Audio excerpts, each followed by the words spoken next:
الحمد لله رب العالمين، والصلاة والسلام على سيد المرسلين وعلى آله وأصحابه أجمعين. أما بعد، فقد قال الله تعالى في كلامه المجيد وفرقانه الحميد: أعوذ بالله من الشيطان الرجيم. بسم الله الرحمن الرحيم. وقل جاء الحق وزهق الباطل إن الباطل كان زهوقا. وقال الله تعالى: يا أيها الناس اعبدوا ربكم الذي خلقكم والذين من قبلكم لعلكم تتقون.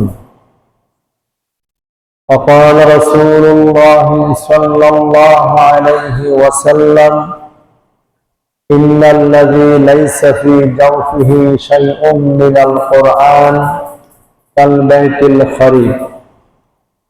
وقال رسول الله صلى الله عليه وسلم: فيه مصابيح الهدى ومنار الحكمة. صدق الله العظيم وصدق رسوله النبي الكريم، ونحن على ذلك من الشاهدين والشاكرين، والحمد لله رب العالمين. Rangpur medical college কেন্দ্রীয় জামে মসজিদে সলাতুল জুমায় আগত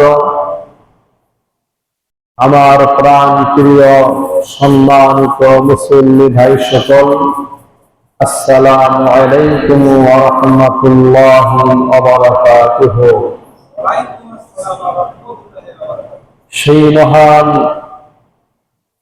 আরশের মালিকের দরবারে অত্যন্ত বিনয় অবনত চিত্তে শুকরিয়া আদায় করি যে মহান মালিক আমাদেরকে বাঁচিয়ে রেখে সুস্থ রেখে আমাদের জীবনে আরেকটি বার জুমার সালাত আদায় করার সুযোগ দিয়েছেন, জুমার খুতবা শোনার সুযোগ দিয়েছেন, জুমার খুতবায় আলোচনা করার তৌফিক দিয়েছেন।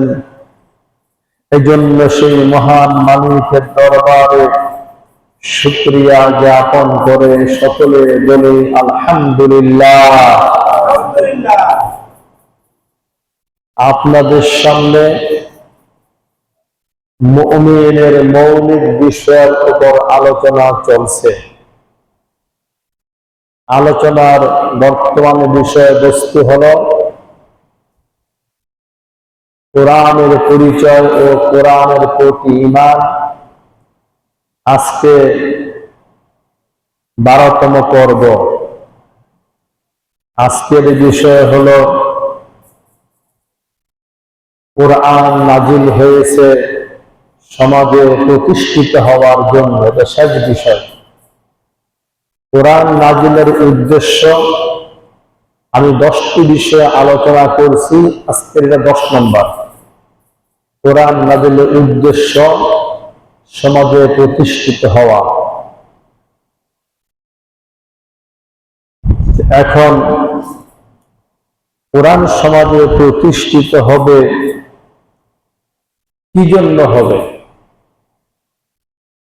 কোরআনের সাবজেক্ট কি?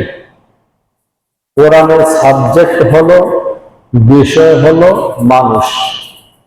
কোরআনের সাবজেক্ট কি? মানুষ। এই মানুষের জন্যই আমি কোরআনে নাজিল হয়েছে।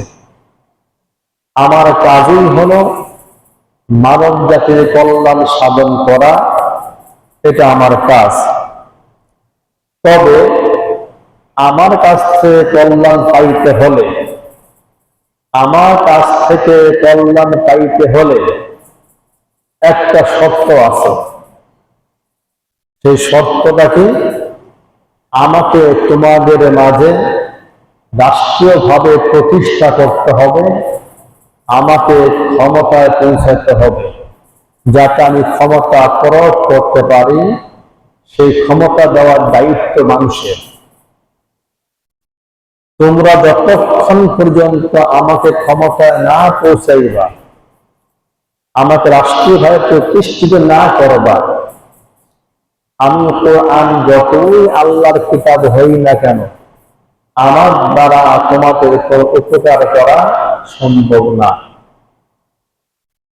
যেমন মনে করেন, আপনার কোনো এক বন্ধু জাপান থাকে, জাপানে একটা ফল আছে, ফলটা দেখতে যেমন সুন্দর, খাইতে তেমন মিষ্টি এবং খুবই সুস্বাদু, খুবই ভিটামিন যুক্ত।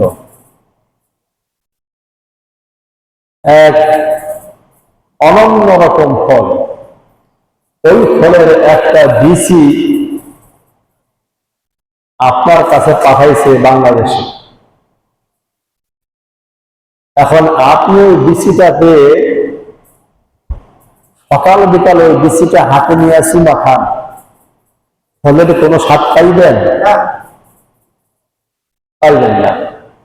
ওই বিচিটা আপনি ভিজাইয়া প্রত্যেকদিন পানি খান, ফলের কোনো স্বাদ পাইবেন? ওই বিচিটা আপনি প্রতিদিন গায়ের মধ্যে এরকম ভাবে ঘোরাফেরা দলাদলি করবেন, জিভ্বা লাগাবেন, ফলের স্বাদ পাওয়া যাবে না। ওই বিচিটা আপনি তাবিজের মধ্যে ঢুকাইয়া গলার মধ্যে ঝুলাইয়া রাখবেন, ফলের স্বাদ পাওয়া যাবে? কি করলে পাওয়া যাবে? এটা আমরা ছোট্ট সাধারণ জ্ঞানে বুঝি। ওই বিচিটা মাটিতে প্রতিষ্ঠা করতে হবে, রোপণ করতে হবে। মাটিতে প্রতিষ্ঠা হলে ও সক্ষমতা লাভ করবে, শক্তি সঞ্চয় করবে, ফল দিবে, ফুল দিবে, অজস্র ফল দিবে, আমি ফল ভোগ করবেন, ওই গাছের স্বাদ আপনি পাইবেন। এটা যেমন সত্য, এটাও তেমন সত্য। আপনি কোরআনকে যতক্ষণ প্রতিষ্ঠা না করবেন, ততক্ষণ পর্যন্ত আপনি কোরআনের সুফল কোনোদিন পাবেন না। আপনার ঘরে ঘরে কোরআন, মসজিদের মধ্যে কোরআন, নামাজের মধ্যে কোরআন, মৃত্যু ব্যক্তির সামনে কোরআন, লক্ষ লক্ষ কোরআন, দুনিয়া ব্যাপী কোরআন, কিন্তু এ কোরআন জাতির কোনো কল্যাণ দিতে পারবে না। তাহলে এখন কোরআন কি করতে হবে? কোরআন সমাজে প্রতিষ্ঠিত করতে হবে। এটা আপনার আমার সকল মুসলিমের দায়িত্ব। এটা কোনো পলিটিক্সের কথা না, এটা রাজনৈতিক কোনো কথা না, এটা ইমানের কথা। কিসের কথা? ইমানের কথা। নামাজ কি ইমানের কথা না? রোজা ইমানের কথা না? পরকাল ইমানের কথা না? কোরআন প্রতিষ্ঠা করো ইমানের কথা, ঠিক কিনা? আচ্ছা, এটা বোঝা গেল। এখন কোরআন প্রতিষ্ঠার আগে কিছু কথা আমাদের শুনতে হবে, জানতে হবে। এই মস্তিষ্কের ভিতরে শত শত বছর ধরে আবর্জনা চেপে বসে আছে। এই আবর্জনা সাফ করতে হবে। আবর্জনা যতদিন পর্যন্ত সাফ না করা হবে, ততদিন পর্যন্ত যতই আমরা কোরআন সুন্নাহর কথা বলি না কেন, এগুলো কোনো মাথায় সহজে ঢুকবে না। প্রথম বিশ্বাস করতে হবে কোরআন একটা পরিপূর্ণ কিতাব, পরিপূর্ণ গ্রন্থ, পরিপূর্ণ বুক, পরিপূর্ণ বই, পরিপূর্ণ একটা দিক নির্দেশনা। কোরআন যে পরিপূর্ণ কিতাব, এটা আপনারা বিশ্বাস করেন? আচ্ছা, যদি করে থাকেন ভালো কথা। কিন্তু কোরআন যে পরিপূর্ণ কিতাব, কোরআনের মালিককে জিজ্ঞাসা করি, হে কোরআনের মালিক, তোমার কোরআন কি পরিপূর্ণ, না আংশিক, না অর্ধেক, না অন্য ধর্ম গ্রন্থের মতন? কোরআনের মালিক জবাব দেয়, وَنَزَّلْنَا عَلَيْكَ الْكِتَابَ تِبْيَانًا لِكُلِّ شَيْءٍ وَنَزَّلْنَا عَلَيْكَ الْكِتَابَ, আমি দুনিয়ার বুকে যে কিতাব নাযিল করেছি, তিবিয়ানাল লিকুল্লি শাই, এই কিতাবের মধ্যে সব দেওয়া আছে, এমন কিছু নাই মানুষের জীবনে প্রয়োজন কিন্তু কোরআনে নাই, ব্যাপারটা এমন না। মানুষের জীবনে প্রয়োজন আছে কিন্তু কোরআনে নাই, ব্যাপারটা এমনও নয়। মানুষের জীবনের বিস্তৃতি, মানুষের জীবনের পরিধি, মানুষের জীবনের ব্যাপকতা, মানুষের জীবনের প্রয়োজন যোগ্য, আমার কোরআনের পরিপূর্ণতা তদ্দূর, সব কোরআনে আছে। এই কথাটা কার? আল্লাহ। তাহলে আমরা বিশ্বাস করি কোরআন একটা পরিপূর্ণ কিতাব।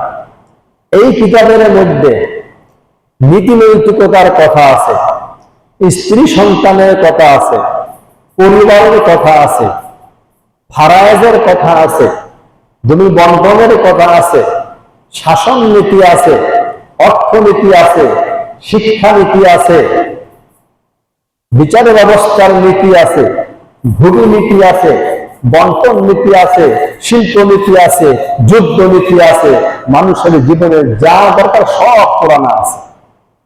তাহলে কি বোঝা গেল? সবকিছু মিলিয়ে কোরআন হলো একটা পরিপূর্ণ কিতাব। এই অর্থে কোরআন বিশ্বাস করতে হবে, কোরআন পরিপূর্ণ কিতাব। কোরআন শুধু আল্লাহর কিতাব এটা বিশ্বাস না। আল্লাহর কিতাব তো বটেই, মানব জীবনের জন্য পরিপূর্ণ কিতাব হলো কোরআন। তাহলে এটা আপনারা বিশ্বাস করেন, তাই না? কি বিশ্বাস করেন? কোরআন পরিপূর্ণ কিতাব। যদি বিশ্বাস করে থাকেন তাহলে আপনি ভাগ্যবান। যে যারা এই বিশ্বাস পোষণ করবে তাদের কপাল ভালো, তারা ভাগ্যবান। কেন ভাগ্যবান? আপনি তৃষ্ণার্ত, আপনি পিপাসার্ত, আপনি আমার কাছে চাইছেন এক গ্লাস পানি পিপাসা নিবারণের জন্য। আমি আপনাকে বললাম এক গ্লাস পানি আমি দিব না, আমি আপনাকে প্রশান্ত মহাসাগর দিয়ে দিলাম। আমি কি কম দিলাম না বেশি দিলাম? বেশি দিয়েছি। কি বেশি? পরিমাপ করার মতো কোনো ক্ষমতা নাই।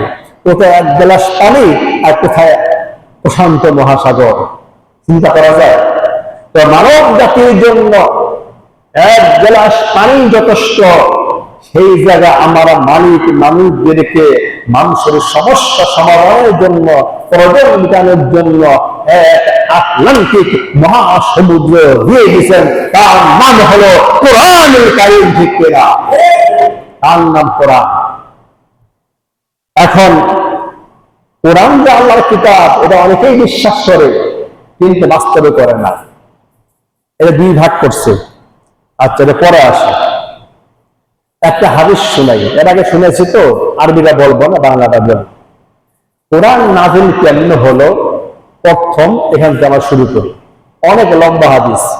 বাংলা হলো এই, নবী করিম সাল্লাল্লাহু আলাইহি ওয়াসাল্লাম বলেছেন কোরআন প্রতিষ্ঠিত হবে, ইসলাম প্রতিষ্ঠিত হবে নবুয়তের ধারায়, নবুয়তের মাধ্যমে, রাসূলের মাধ্যমে। কি বলছেন? কে বলেছেন? নবী বলেছেন কোরআন প্রতিষ্ঠিত হবে, চলবে নবুয়তের ধারায়, রাসূলের মাধ্যমে। এটা চলবে ততদিন পর্যন্ত যতদিন আল্লাহ পাক চান। কথা বোঝা যায় কি?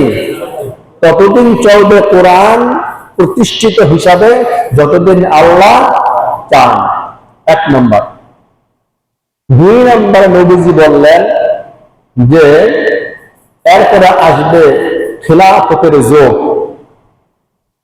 নবুয়তের যুগ, রাসূলের যুগ শেষ, এবার আসবে খিলাফতের যুগ। এই কোরআন খিলাফতের যুগে চলবে। কতদিন চলবে? যতদিন আল্লাহ পাক চান ততদিন চলবে। দুই নম্বর। তিন নম্বর নবীজি বললেন এরপরে আসবে রাজতন্ত্রের যুগ। এই রাজতন্ত্র আল্লাহ যতদিন চান ততদিন থাকবে, ততদিন চলবে। এটা এক সময় চলে যাবে। এরপরে আসবে জুলুম তন্ত্রের যুগ। কিসের যুগ? জুলুম তন্ত্রের যুগ। কথাগুলো কার বাণী? না, রাসূলের বাণী, নবী করিম সাল্লাল্লাহু আলাইহি ওয়াসাল্লামের বাণী, কোন প্রধানমন্ত্রী প্রেসিডেন্টের বাণী নয়। গোটা দুনিয়ার সবচেয়ে বড় যিনি প্রেসিডেন্ট, বড় যিনি প্রধানমন্ত্রী, তিনি বলেছেন, আর তিনি হলেন মুহাম্মদ রাসূলুল্লাহ সাল্লাল্লাহু, তিনি বলেছেন চারটি কথা। নবুয়তের ধারা কোরআনের যুগ, খিলাফতের ধারা কোরআনের যুগ, রাজতন্ত্রের ধারা কোরআনের যুগ, জুলুম তন্ত্রের ধারা চালু হয়ে যাবে। এরপর 4 নম্বর একটু বিশ্লেষণ করব আমরা সামান্য। কোরআনের যুগ যখন প্রথম চলছিল, তখন জাতির মাঝে রাজনীতি আর ধর্ম আলাদা ছিল না। ভালো বোঝায়, নবীজির জমানায় কোরআন যখন চলছিল, তখন ধর্ম আর রাজনীতি আলাদা কিছু ছিল না, দুটো একই ছিল। কি ছিল? একই ছিল। মানুষের ঈমান একটাই, ঠিক আছে, এনারা আলাদা করে নেই। আচ্ছা, এরপরে খিলাফতের যুগ আসলো, তখন মুসলমান বিশ্বাস করত ধর্ম আর রাজনীতি ভিন্ন, মাথায় চিনতেই যাবেন নাই, তারা জানে একটাই, আসলে কি একটাই। আচ্ছা, খিলাফতের যুগ। এরপর আসলো রাজতন্ত্রের যুগ। রাজতন্ত্রের যুগে কোরআনী শাসন থাকলো বটে, কিন্তু রাজতন্ত্রের পরিবারের সদস্যরা এক নায়কত্ব কায়েম করে জাতির অর্থ লুটপাট শুরু করলো আর বিলাসপূর্ণ জীবনযাপন শুরু করলো। এই অবস্থাটা জাতির চিন্তাশীল অনেক লোক মানতে পারে না। সারা বিশ্বে মানতে না পারার কারণে মানব জাতির মধ্যে একটা চিন্তার সৃষ্টি হলো, রাজতন্ত্রের পরিবর্তে কি আনলে পরে দেশ শাসন করতে সুবিধা হবে। এই চিন্তা মাথায় নেওয়ার পরে কিছু কিছু মনীষী আবিষ্কার হয়ে গেলেন। এক মনীষী আবিষ্কার করলো আপনার সমাজতন্ত্র, কেউ আবিষ্কার করলো ধর্মনিরপেক্ষতা, কেউ আবিষ্কার করলো আপনার পুঁজিবাদ, কেউ আবিষ্কার করলো সমাজতন্ত্র। এরকম ভাবে বিভিন্ন মতবাদের প্রবক্তার জন্ম হলো, আর মতবাদ তৈরি হলো। এই মতবাদ যে তৈরি হলো, এই মতবাদের যখন যুগটা আসবে, সেই যুগটাকে নবীজি বলেছেন জুলুম তন্ত্রের যুগ। তারা রাসূলের যুগ চলে গেছে, খিলাফতের যুগ চলে গেছে, রাজতন্ত্র চলে গেছে, যাচ্ছে। রাজতন্ত্রের জুলুম নির্যাতনের কারণে মানুষ এরকম ভিন্ন মতবাদ তৈরি করেছে। সে মতবাদও কাজ করছে তামাম দুনিয়াতে এখন চলমান। যেটা মানুষের তৈরি মতবাদকে নবীজি বলেছেন জুলুম তন্ত্র। এখন জুলুম তন্ত্র যখন আবিষ্কার হলো, তখন এই লোকগুলো সকল মতবাদের প্রবক্তাগণ তাদের মতবাদের মধ্যে কোন ধর্মকে রাখে নাই। তাদের একটাই বক্তব্য, ধর্ম আলাদা জিনিস আর রাজনীতি আলাদা জিনিস। এটা আবিষ্কার করলো কারা? বিভিন্ন মতাদর্শের পরবর্তন যারা, তারা আবিষ্কার করলো, মতবাদ আবিষ্কার করলো, এবং পাশাপাশি এটাও বললো রাজনীতির সাথে ধর্মের কোনো সম্পর্ক নাই। আবিষ্কার করলো তারা অধিকাংশই কাফের মুশরিক, কে ইহুদি, কে খ্রিস্টান, কে মুশরিক, কে নাসারা। তারা আবিষ্কার করলো ওদের কাছে তো কোরআন নাই, ইসলাম নাই। ওরা আবিষ্কার করলো এই বিভিন্ন মতবাদ। সে মতবাদে যতগুলোই হোক না কেন, সবার একটা বিশ্বাস মাথায় ঢুকাইছে যে ধর্ম আর রাজনীতিকে আলাদা ভাববা, এটা তোমাদের ঈমান। কখনোই তোমার রাজনীতির মধ্যে ধর্ম নিয়ে আসবা না, আর ধর্মের মধ্যে রাজনীতি নিবা না। রাজনীতিকে ধর্ম থেকে সম্পূর্ণ আলাদা রাখতে হবে, এটা তাদের সিদ্ধান্ত। এই মতবাদের উপর প্রতিষ্ঠিত হয়ে বিশ্বাস করে মানুষ বিভিন্ন দেশে আন্দোলন হলো, মতবাদ প্রতিষ্ঠিত হলো। এটা হলো মতবাদের প্রতিষ্ঠাতা, মতবাদ তৈরি, মতবাদের আবিষ্কার, মতবাদ প্রতিষ্ঠা। কিন্তু সকল মতবাদের বিশ্বাস একটাই, ধর্ম কিন্তু আলাদা রাখতে হবে, এখানে মিশানো যাবে না, খবরদার। তাহলে কি হলো? এটা হলো ধর্মহীন রাজনীতি, ধর্মমুক্ত রাজনীতি চালু হয়ে গেল। প্রথম কি ছিল? নবুয়তের ধারায় কোরআনী শাসন, খিলাফতের ধারায় কোরআনী শাসন, রাজতন্ত্রের ধারায় কোরআনের মোটামুটি শাসন। কিন্তু জুলুমের কারণে মানুষ মতবাদ তৈরি করলো, আন্দোলন করলো, মতবাদ প্রতিষ্ঠিত করলো। 4 নম্বরে এসে সেটা নাম কি? ধর্মহীন রাজনীতি। আমাদের দেশে একজন বলছে না যে আমরা শরীয়ত বিশ্বাস করি না, উনি সত্য করেই বলছে, কারণ ওনার মতবাদে শরীয়তে কিছু নাই। তাহলে মুসলমান দুই ভাগ হলো, একটা হলো ধর্মহীন রাজনীতি হলো একটা, আর একটা হলো রাজনীতি মুক্ত ধর্ম তৈরি হলো। এটা যখন তৈরি হয়ে গেল, প্রতিষ্ঠিত হয়ে গেল, আর ধর্মের লেবাসদারি যারা, ধর্মীয় ব্যক্তিত্ব যারা, ধর্মের ঠিকাদারি যারা করে, তারা চিন্তা করলো আমরা কি করব? আমরা এখন রাজনীতি মুক্ত ধর্ম তৈরি করব। এইটা তৈরি করতে গিয়া বহু ধর্ম তৈরি হলো। সুফিজম হলো, সুফিবাদ হলো, বিরক্তবাদ হলো, তরিকাবাদ হলো, বিভিন্ন রকম ধর্মীয় মতবাদ তৈরি হয়ে গেল। একদিকে মানুষের তৈরি ধর্মহীন রাজনৈতিক মতবাদ, আরেকদিকে রাজনীতি মুক্ত ধর্মীয় মতবাদ, দুই ধারা চালু হয়ে গেল। এই চালু হওয়ার পরে রাজনীতি মুক্ত ধর্ম যারা পালন করে, তারা এখন নিজেদেরকে সহি মনে করতেছে, পবিত্র মনে করতেছে, আমরা সঠিক পথে আছি, আমরা রাজনীতি করি না, এই আকারের কাছে আমরা নাই। আর রাজনীতি মুক্ত ধর্ম যারা করে, তারা আমার ধর্মকে নোংরা করতেছি না, রাজনীতি নিয়ে আসতেছি না। তাহলে ওরা ধর্মহীন রাজনীতি করে সন্তুষ্ট, আর এরা রাজনীতি মুক্ত ধর্ম করে সন্তুষ্ট। এই হলো অবস্থা।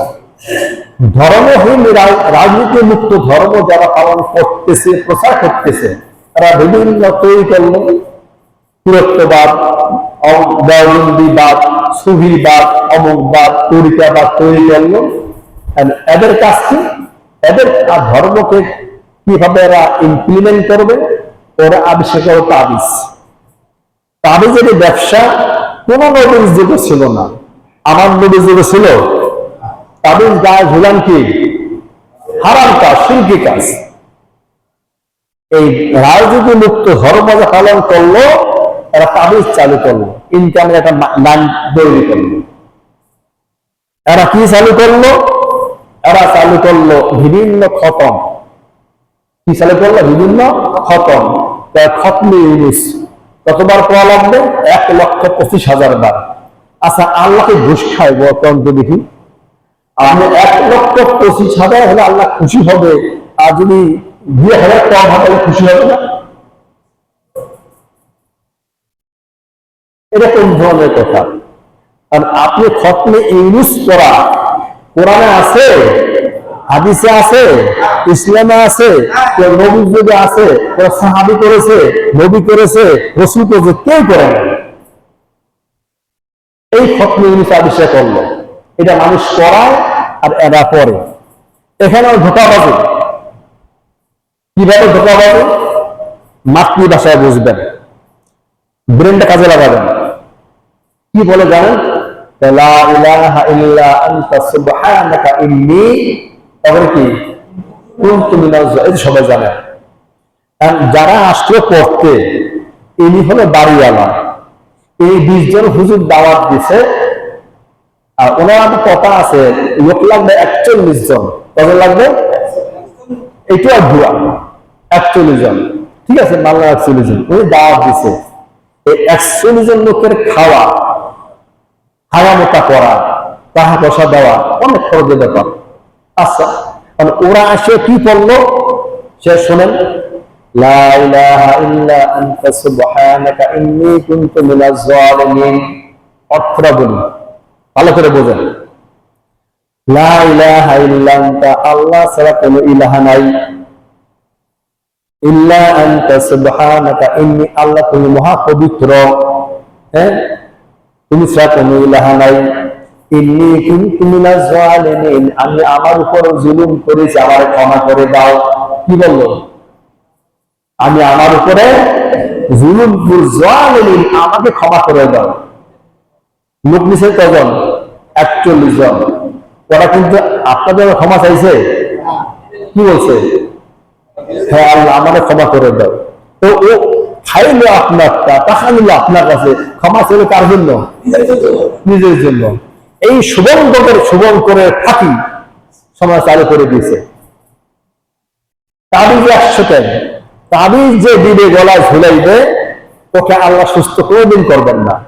কে করবেন না? সুস্থ যে করবেন না, আমি কিভাবে জানলাম?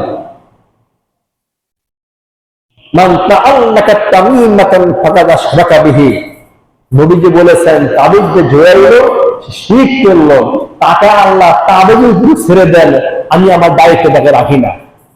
আমি আল্লাহ আমার দায়িত্ব রাখি না, যে তাবিজের উপর ছেড়ে দেয়, কি করে করুক। তাবিজ দেওয়ার আগ পর্যন্ত আপনি আল্লাহ দায়িত্বে ছিলেন। তাবিজ যখন ঝুলাইলেন, আপনার আল্লাহ দায়িত্ব থেকে কি হয়ে গেলেন? খারিজ হয়ে গেলেন। কাজটাকে ভালো না খারাপ হয়ে গেল? তাবিজ তারা দেয়, ডাক্তাররা তাবিজ দেয়, গাইটা দুই পাশে তাবিজ দেয়, মাস্টার তাবিজ দেয়, তারা তাবিজ দেয়, হুজুররা তাবিজ দেয়। এই ব্যবসা হুজুরা চালু করছে। কোন কোন হুজুররা? যারা ধর্মহীন, রাজনীতি মুক্ত ধর্ম চালু করছে, এরা ইনকাম করবে কি, খাইবে কি দেওয়া? তাবিজ চালু করলো, খতম চালু করলো, মিলাদ চালু করলো, মান্নত খাওয়া চালু করলো, যাকাত খাওয়া চালু করলো, ফাতনা খাওয়া চালু করলো, হারাম খাওয়া চালু করলো। দুনিয়া অকাম করে ধর্মীয় স্রোতে, ধর্মীয় লেবাসে জনগণ মনে করে খুব ভালো কাজ, খুব ভালো কাজ। আর এই লোকগুলা যারা সঠিক ইসলামের কাজ করছে, যারা রাজনৈতিক অঙ্গ ইসলামকে মানে, আবার ব্যক্তি অঙ্গ মানে, ইসলামকে দুই ভাগ করে না, যারা বিশ্বাস করে ওই সাহাবীদের মতো, ওই নবীদের মতো ধর্ম আর রাজনীতি এক, এই বিশ্বাস যারা করে, তাদেরকে এই হুজুরা ফতুয়া দেয় কি ওদের আকীদা খারাপ, ওরা ইহুদির দালাল, ওরা মুসলমান না, ওরা মুনাফিক, ওরা চেতনা বিরোধী, ওরা ওরা রাজাকার, ওরা জঙ্গিবাদ, ওরা সন্ত্রাসবাদ, এইগুলো গালিগালাজ করে। এটা ভাববেন না ওরাই অপরাধী। ওদের কোণঠাসা করার জন্য, জনগণকে বিচ্ছিন্ন করার জন্য সোনার চৈত্রবান লোকগুলোকে জানাকার ব্যভিচার খারাপ বা আখ্যায়িত করা হয়। উদ্দেশ্য হলো ইসলাম যাতে দুনিয়া প্রতিষ্ঠিত হতে না পারে। কিন্তু যারা রাজনীতি মুক্ত ধর্ম পালন করলো, ওরা দুনিয়ার আকাম সাকাম করলে, এমনকি ওদের মাদ্রাসায় বলাৎকার, সমকামিতা নিয়ে ভর্তি। আজকে বলতে বাধ্য হওয়া, এই জগৎ সম্পর্কে আপনারা তো জানেন না, আমিও তো জানি। উপর দিয়ে ফু মারলে নিজের গাড়ি পড়ে, বলতে বাধ্য হই, বলি, পড়ার সময় বলি আমি আজকে।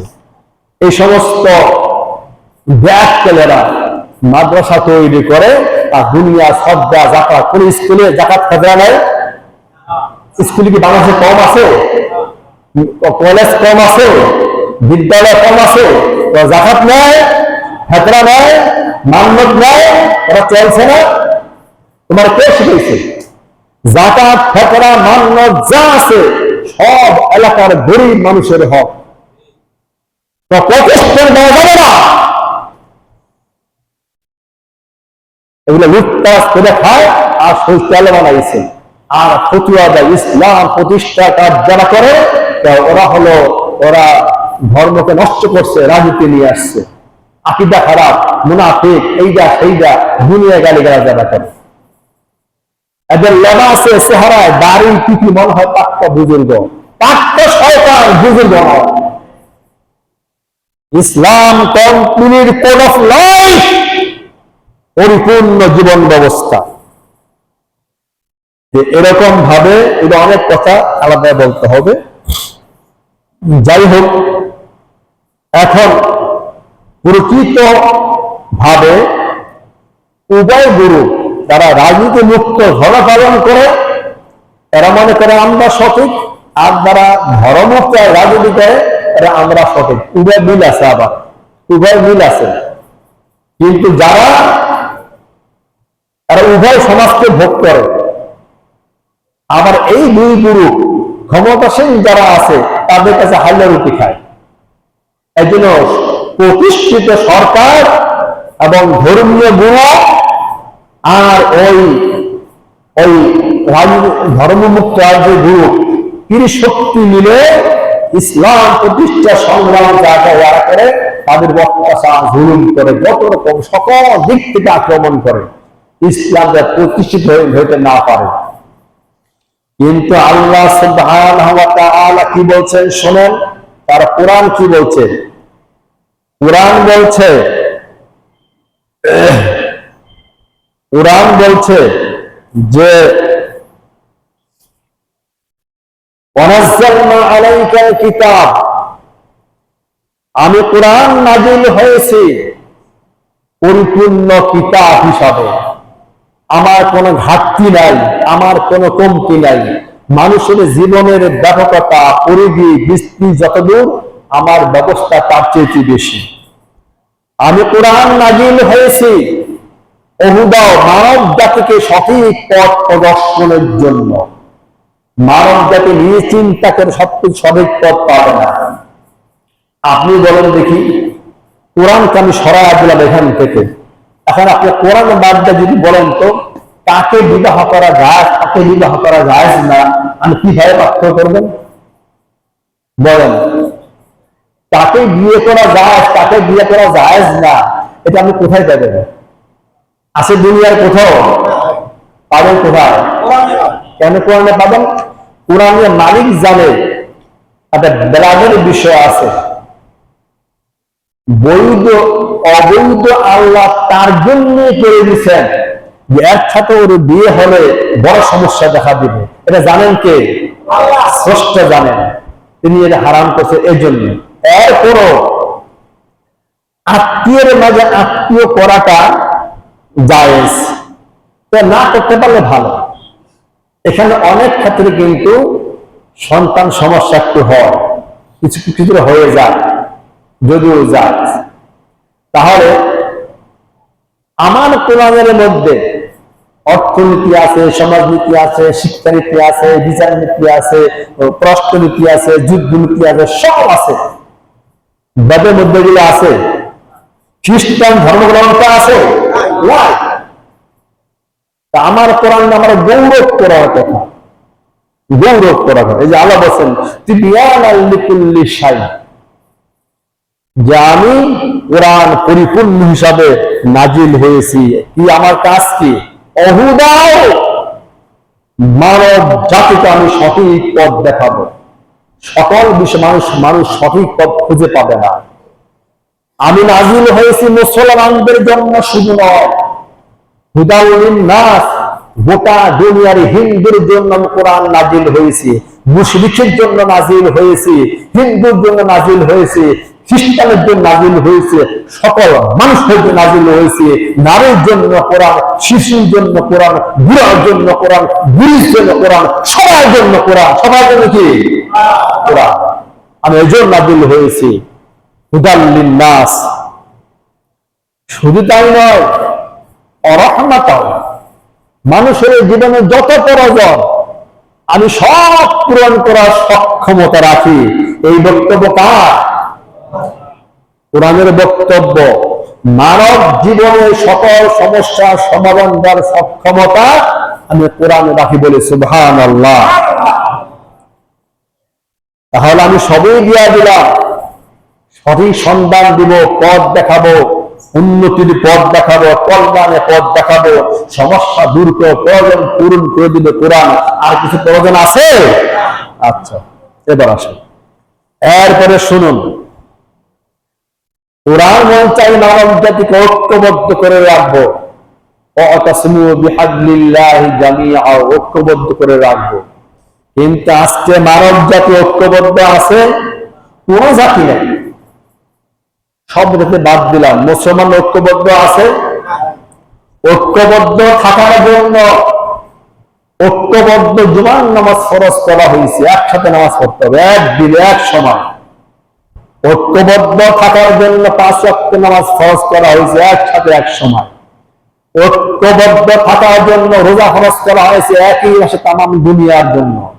ঐক্যবদ্ধ থাকার জন্য হজ দেওয়া হয়েছে একসাথে একবারে করা লাগবে, আলাদা করলে হবে না। ঐক্যবদ্ধ শিক্ষা নেওয়ার জন্য পাখির মধ্যে পিঁপড়ার মধ্যে শিক্ষা রেখে দিয়েছে। আরে পাখি বাদ দেন, নামাজ রোজা বাদ দেন, কুত্তার কাছেও শিখার বিষয় আছে। ঐক্যবদ্ধ কেমনে থাকে? ওই এলাকায় যে কুত্তা ঘেউ ঘেউ করে, এলাকায় কুত্তা সবাই শুরু করে দিবে, হামলা হয়েছে, চলো আমাদের হামলা করে সব কুত্তা দৌড়াবে কিনা। আজকে মুসলমান অত্যাচার নির্যাতন করে, মুসলমানরা কোন মাথা টেনশন নাই। কি অবস্থা, দাদার অবস্থা কি, কৃষ্ণ অবস্থা কি, তিনি দেশের অবস্থা কি, কোন মাথা ব্যথা টেনশন নাই। এগুলি থাকবে না, আমি কোরআন দূর করে দেব, এটা কোরআনের ওয়াদা।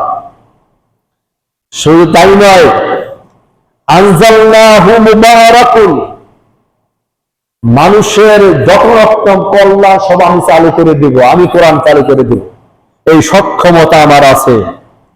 শুধু তাই নয়, দুনিয়ার সকল মানুষ ভিন্ন মতাদর্শ প্রতিষ্ঠা করার মাধ্যমে সেই মতাদর্শের গোলামি করে।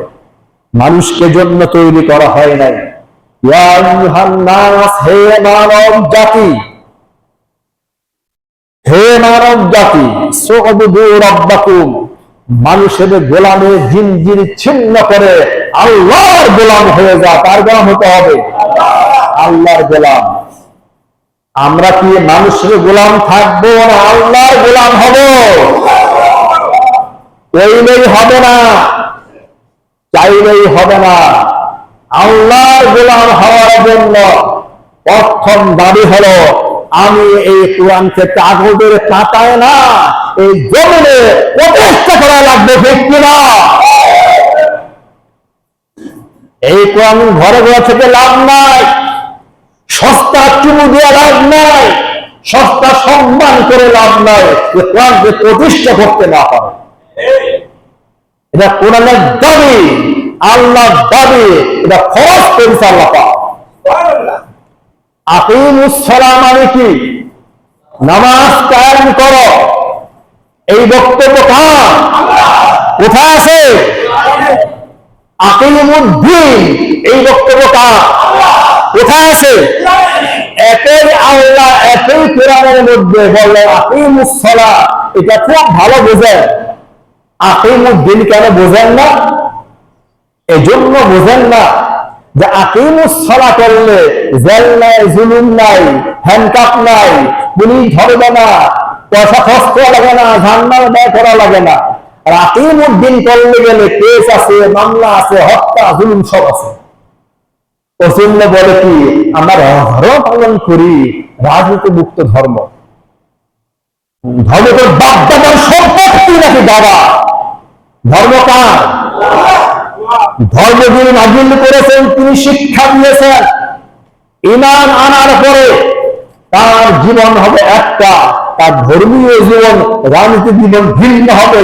এই ফর্মুলা আল্লাহ দেয় না, কিছু শয়তান কে দিয়েছে। এই বিশ্বাস যারা করে, কোরআন দেখে রাখো। এই কোরআন বলছে আফাতুমিনুনা বিবাদিল কিতাব ওয়া তাকফুরুনা বিবাদ, অনেক বড় আয়াত। যারা ধর্ম দুই ভাগ করে, ওরা মুসলমান নয়। তার বক্তব্য লা ইলাহা মানে কি? লা মানে নাই, কোন তরিকা নাই, কোন নিয়ম নাই, কোন ইলাহা নাই, কোন মতবাদ নাই, সব কিছুর জন্য একটা, তিনি হলেন আল্লাহ। তিনি কে? আমরা আল্লাহর জন্য নামাজ পড়ব, আমরা আল্লাহর জন্য রোজা রাখবো, আমরা আল্লাহর জন্য সংগ্রাম করব, আমরা আল্লাহর জন্য লড়াই করব, আল্লাহর জন্য কোরআন প্রতিষ্ঠা করবো, ঠিক কিনা?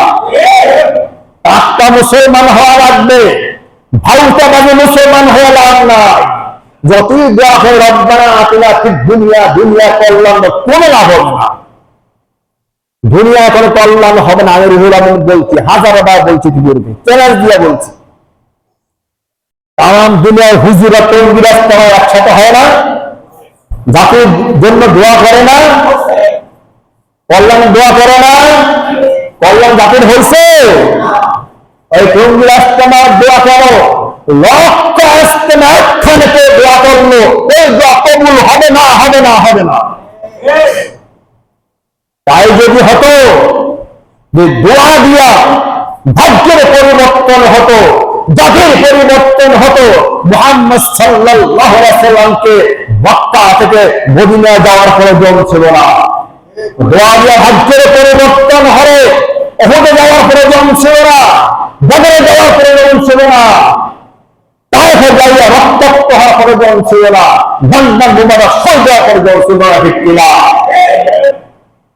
তোমার চাইতে আমার নবী কি কম বুজুর্গ, কম মুরব্বী?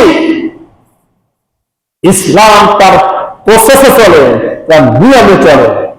যিনি মনে করেন আমি রাজনীতি করি না, আমরা জানি নাই, তোর মুসলমান তো মুসলমান তো সেই হবে যার আদর্শ একটা। রাজনীতিক অঙ্গন যা আল্লাহকে মানবো, ধর্মকে সে আল্লাহকে মানবো, নামাজও তাকে মানবো। তোমাকে কে অধিকার দিয়েছে দুই ভাগ করার?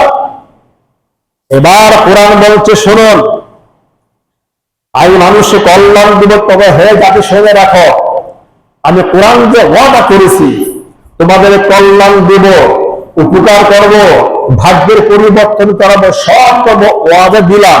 কোরআন বলছে ওয়াদা দিলাম তো ওয়াদা, কিন্তু আমি কিছুই পারবো না। কি কিছুই পারবো না যদি না তোমরা আমাকে সমাজে প্রতিষ্ঠা না করো। এটা স্বাভাবিক, কোনোদিনই হবে না, কোনোদিনই হবে না। আপনি খালি তেঁতুল গাছ লাগাইয়া হাড়ি ভাঙ্গা আম চাবেন, হবে কোনোদিন? হুজুরা দোয়া করলে হবে? খতম ইউজ করলে হবে? খতম তাহলিল করলে হবে? কোনোদিন না। সিস্টেমে আসতে হবে। সিস্টেমের বাইরে খালি হাইলা করলে হবে না, কান্না হবে না, কান্না কোনো দাম নাই। সিস্টেম মতো চোখের পানি খাওয়া লাগবে, আল্লাহ দোয়া করবেন। সিস্টেমের বাইরে যাওয়া কান্দা লাভ নেই, সিস্টেমে থাকলে না কানলেও লাভ আছে। এই সিস্টেম বুঝতে হবে। যেহেতু মানুষের কোরআন প্রতিষ্ঠা করা সম্ভব না, এই জন্য শুনুন কি বলছে,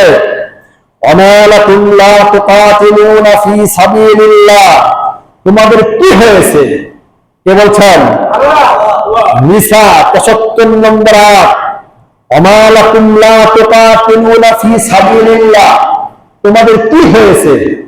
ইমানদার দাবি করো, মুসলমান দাবি করো, জাতির কল্যাণের দোয়া করো, তোমরা কেন সংগ্রাম করো না? কেন তোমরা মাটির মধ্যে বসে আছো?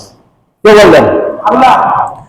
অকাতিলুহুম হাত্তা লা তাকুনা ফিতনাতু, তোমরা এই কোরআনের জন্য সংগ্রাম করো, লড়াই করো, যুদ্ধ করতে থাকো ততক্ষণ পর্যন্ত, যতক্ষণ না ওই জুলুমতন্ত্র, মনে আছে তো, জুলুমতন্ত্র মানুষের মতবাদ কবর রচনা হয়েছে, কোরআন প্রতিষ্ঠিত হয়েছে।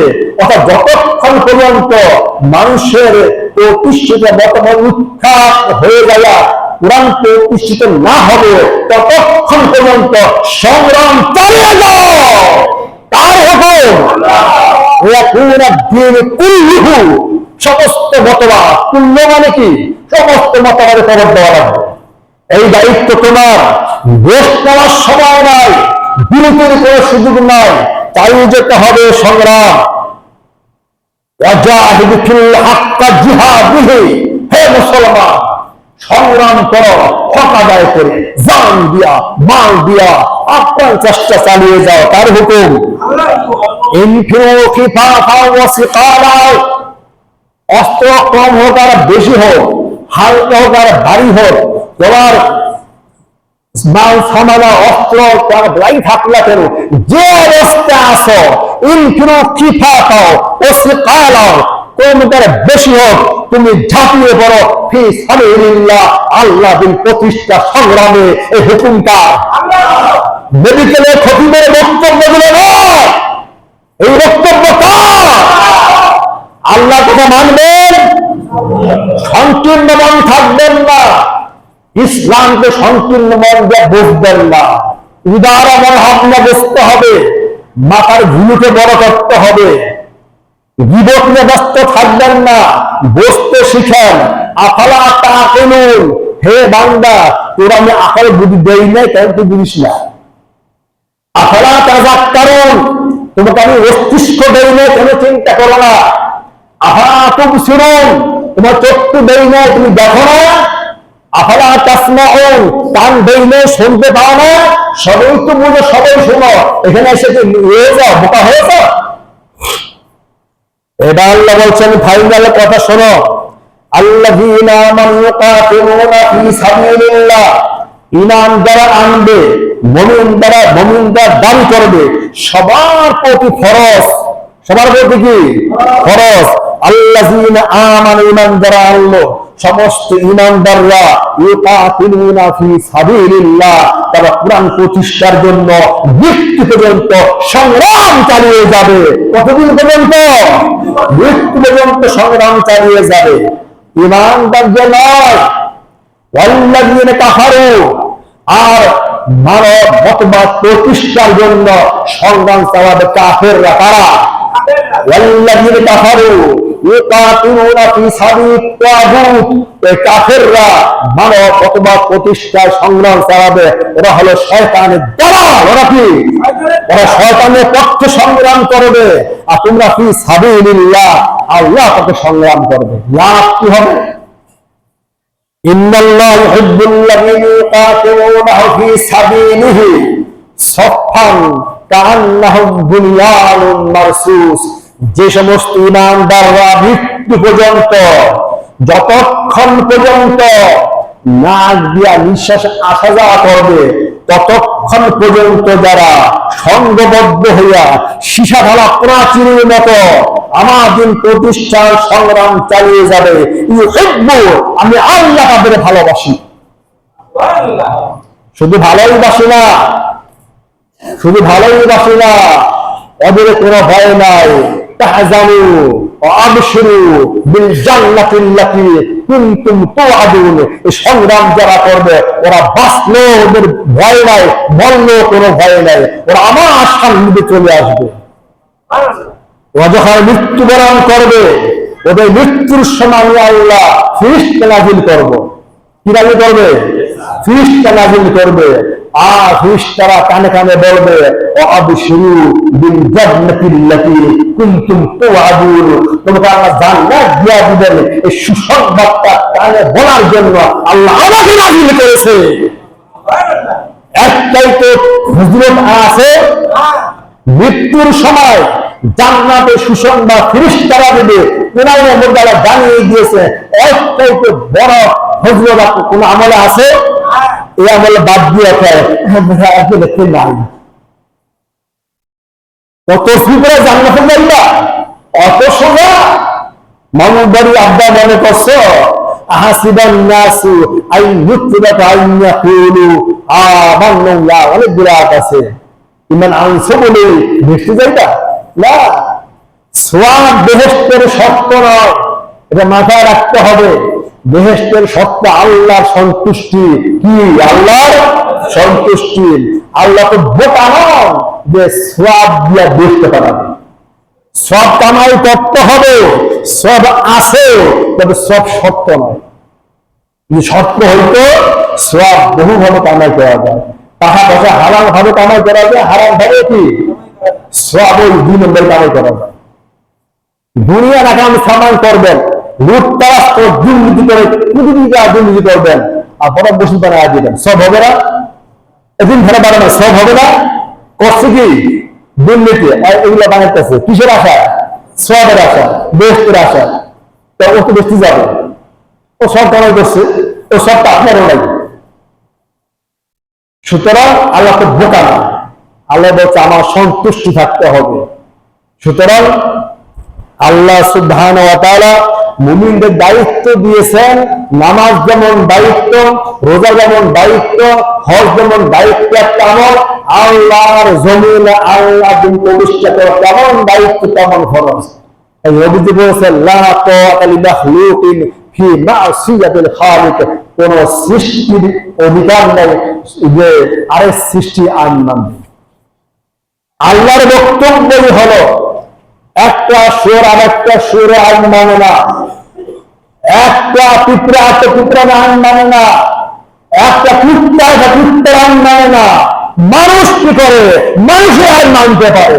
মানুষ আমার গোলাম, আমার আইন মানবে, তার আইন মানবে আল্লাহ। আমরা আল্লাহর গোলাম হব, তার গোলাম থাকতে চাই না, আমরা তার গোলাম হব। সেই গোলাম হওয়ার জন্য শর্ত একটাই, এই কোরআনকে শুধু আলমাতে রাখলে হবে না, কি করতে হবে? কোরআনকে প্রতিষ্ঠা করতে হবে। তার মেডিকেলের খতিব সাহেবের এই আল্লাহর বক্তব্য না, এই বক্তব্য কার? আল্লাহর বক্তব্য। নামাজ পড়তে হবে, বক্তব্য কার? রোজা রাখতে, বক্তব্য কার? কোরআন প্রতিষ্ঠা করতে, বক্তব্য কার? এটা অনেক আনছিলেন পলিটিক্স করে ওয়াজ করে, রাজনীতি ওয়াজ করে। আরে বাবা, তুই জীবনে করছিস, আন্দাজে গিয়ে বলছিস, আন্দাজে মন্তব্য করিস। তোমার ভালোর জন্য কথাগুলো বলা হয়েছে, জানা দেওয়া হইল, মারলে মারো, না মারলে যা। আল্লাহ পরকালে বলতে না পারো হেই মা তুমি কেন বলো না? আমি ওই বুঝ নিতে চাই না, আমি বেহেশতে যেতে চাই, ও বুঝুক থেকে বাঁচতে চাই। তুমি মানলে মানতে পারো, না মানলে না মানতে পারো। এটাও আয়াত আছে, ফামানশা ফালিউ নিউ, ইচ্ছা করলে ইমানদারের জীবন যাপন করো, অমানশা ফালিয়াকফুর, ইচ্ছা করলে কাফেরও থাকতে পারো, কোনো অসুবিধা নেই। অসুবিধাটা তোমারই হবে। আমার কাজ হলো আমি বেহেশতে যাব, জাহান্নামে যাব না। এটা তো যেমন ফিলিংস কাজ করে, আমার এটাও চিন্তা, আমার একটা মুসলিমের জন্য জাহান্নামে না যায়, সবাই যেন জান্নাতে যায়। এই ফিলিংস নিয়ে আমি আপনাদের সামনে বক্তব্য দিই, গাল গল্প করি না, ফাও কথা বলি না। বলতে গিয়া ভুল হলে ক্ষমা করবেন, আমার উদ্দেশ্য অত্যন্ত মহৎ। আল্লাহ সুবহানাহু ওয়া তাআলা আমাদের সকলকে এই কোণে সঠিক বুঝ, সঠিক জ্ঞান, সঠিক ইলম দান করে জীবন ধন্য করুন, বলে আল্লাহুম্মা আমিন।